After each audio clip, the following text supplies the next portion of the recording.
Hello humans, my name is Dale Kingsmill, and I realised this week how much I missed certain things from university, like analysing poetry. I have a degree in English literatures with distinction and an award or two to go along with it, so I thought maybe I should put those credentials to good use. As we speak, the HSC is beginning to become a real reality, as opposed to those fake realities. But fear not, HSC teens, I am here to help. I think a good place to start would be a poem from the man on the Aussie $10 note himself, Banjo Paterson. I'm gonna read along because I think that the first thing to keep in mind is that it's incredibly important to read a poem out loud if you can. Poems, unlike prose narratives like in books, almost always written to be heard, to be listened to be delivered out loud. So here we go. Mulga Bill's bicycle. 'Twas Mulga Bill from Eaglehawk that caught the cycling craze.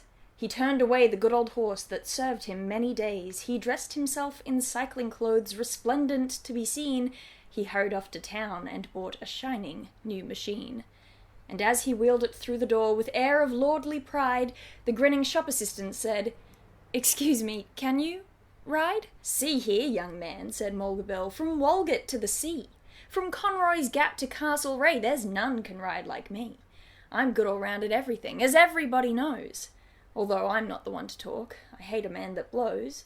But riding is my special gift, my chiefest sole delight. Just ask a wild duck, can it swim? A wild cat, can it fight? There's nothing clothed in hair or hide, or built of flesh or steel. There's nothing walks or jumps or runs on axle, hoof or wheel, but what I'll sit, while hide will hold and girths and straps are tight. I'll ride this here two-wheeled concern right straight away at sight." 'Twas Mulga Bill from Eaglehawk that sought his own abode, that perched above the Dead Man's Creek beside the mountain road. He turned the cycle down the hill and mounted for the fray, but ere he'd gone a dozen yards it bolted clean away. It left the track and through the trees, just like a silver streak, it whistled down the awful slope towards the Dead Man's Creek. It shaved a stump by half an inch, it dodged a big white box. The very wallaroos in fright went scrambling up the rocks. The wombats hiding in their caves dug deeper underground, but Mulga Bill, as white as chalk, sat tight to every bound. It struck a stone and gave a spring and cleared a fallen tree. It raced beside a precipice as close could be, and then, as Mulga Bill let out one last despairing shriek, it made a leap of 20 feet into the Dead Man's Creek. 'Twas Mulga Bill from Eaglehawk that slowly swam ashore. He said, "I've had some narrow shaves and lively rides before. I've rode a wild bull round a yard to win a £5 bet, but this was sure the derndest ride that I've encountered yet. I'll give that two-wheeled outlaw best. It's shaken all my nerve. To feel it whistle through the air and plunge and buck and swerve.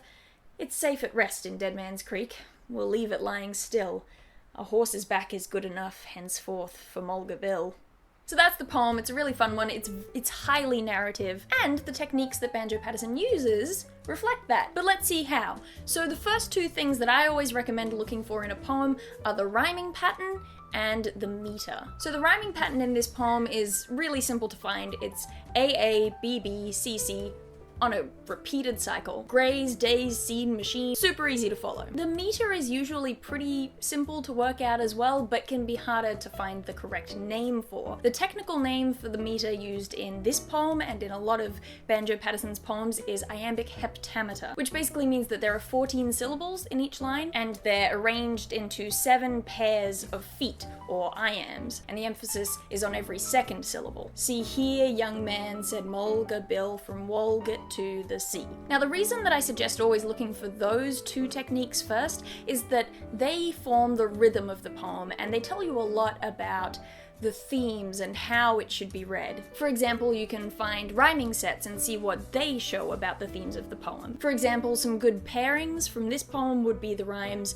pride and ride, which tell us something very significant about Mulga Bill's character. Delight and fight are interesting as well. There's a great big contrast between those two words, isn't there? So maybe that tells us something about Mulga Bill's defiance. Also, having that really simple rhyming scheme on a continuous cycle, it makes the poem into something that's super easy to remember and to repeat to other other people, it makes it a poem that wants to be said. Now let's look really quickly at some of the repetition in Mulga Bill's Bicycle. That opening phrase, "'Twas Mulga Bill from Eaglehawk," that gets repeated a few times throughout the poem, and it kind of splits the poem up into 3 sections. The first section sets up the action and introduces us to Mulga Bill as a character. He's a very accomplished rider, clearly, at least in his own esteem, but we don't know whether maybe he's a little bit of an unreliable narrator regarding his own talents, because we can see that he's pompous but doesn't necessarily realize that he is. "I'm good all round at everything, as everybody knows, although I'm not the one to talk. I hate a man that blows." Here he is, he's bragging about his ability, but he's saying, "Oh, but I don't want to brag about it." So we're given that little bit of a hint that maybe Mulga Bill's voice in the poem isn't to be trusted. And again, the techniques of this section back it up. You can see throughout his speech here, he uses very flowery language. He's using a lot of poetic techniques. We can see plenty of cases of alliteration, some metaphorical language and imagery. There's a technique being used here called sibilance, which is where you get a lot of that S sound flowing throughout the passage. "Riding is my special gift, my chiefest soul delight. I'll ride this here two-wheeled concern right straight away at sight." There's also a technique used here that's called anaphora, which is where you use the same phrase or a very specific word multiple times at the beginning of subsequent lines. So in this case, "There's nothing clothed in hair or hide," followed by "There's nothing walks or jumps." So there's a lot of techniques being thrown in here as Mulga Bill is speaking directly, which, if you compare it with his final speech, it's a bit different. Here, apart from the techniques that run throughout the entire poem, Mulga Bill doesn't really throw in anything new. There's no flowery language here, there's nothing. It's just him speaking. It's like all the techniques in the poem are stripped back as Mulga Bill speaks because Mulga Bill's pride has been stripped back as well. Then again, "'Twas Mulga Bill from Eaglehawk," we get our second section, which describes the bike taking over. You'll see in the first part of the poem, a lot of lines begin with the word "he," describing the actions that Mulga Bill is taking. But now that we've entered the second section of the poem, suddenly it swaps over from "he" to "it." Now it's the bike who is the active participant in the poem's narrative. The bike comes to life. And listen to the descriptive terms used to describe the bike as well. They're all words that you would use to describe a horse's actions. "It bolted clean away. It made a leap of 20 feet, which, ooh, listen to that as well. Despairing shriek, it made a leap of 20 feet into the dead man's creek. They're not rhymes there, but there's an assonance, which is the repeated vowel sound that matches between those words. So where originally Mulga Bill was comparing himself to bush animals, now we see through the implicit language of the poem, it's the bicycle that's being compared to animals instead. While Mulga Bill gets compared to, what's he compared to in this passage? Chalk. White as chalk.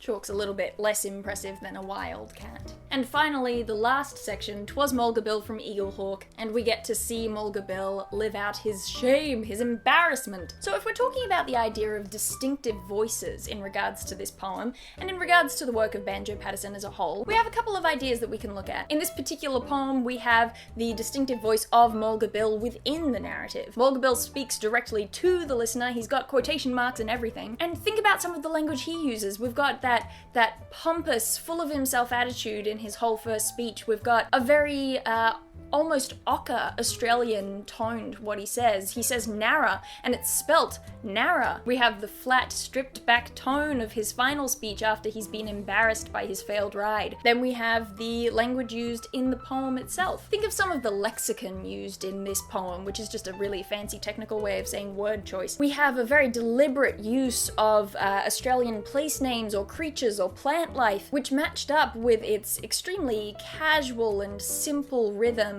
and pattern in rhyme, creates a very Australian tone. The narrator of the poem and their contrasting language in describing Mulga Bill to when Mulga Bill describes himself. Because this is a poem and meant to be read out loud, you can think of the difference in voices between who's reading the poem. The difference between me reading it to you now, with quite a modern received Australian accent, compared to maybe my granddad, who grew up on a farm in the country, or compared to an American. I can't even imagine an American reading the poem. Like, I can't make the words work. "'Twas Mulga Bill from Eaglehawk that caught the cycling craze. He dressed himself in cycling clothes, resplendent to be seen.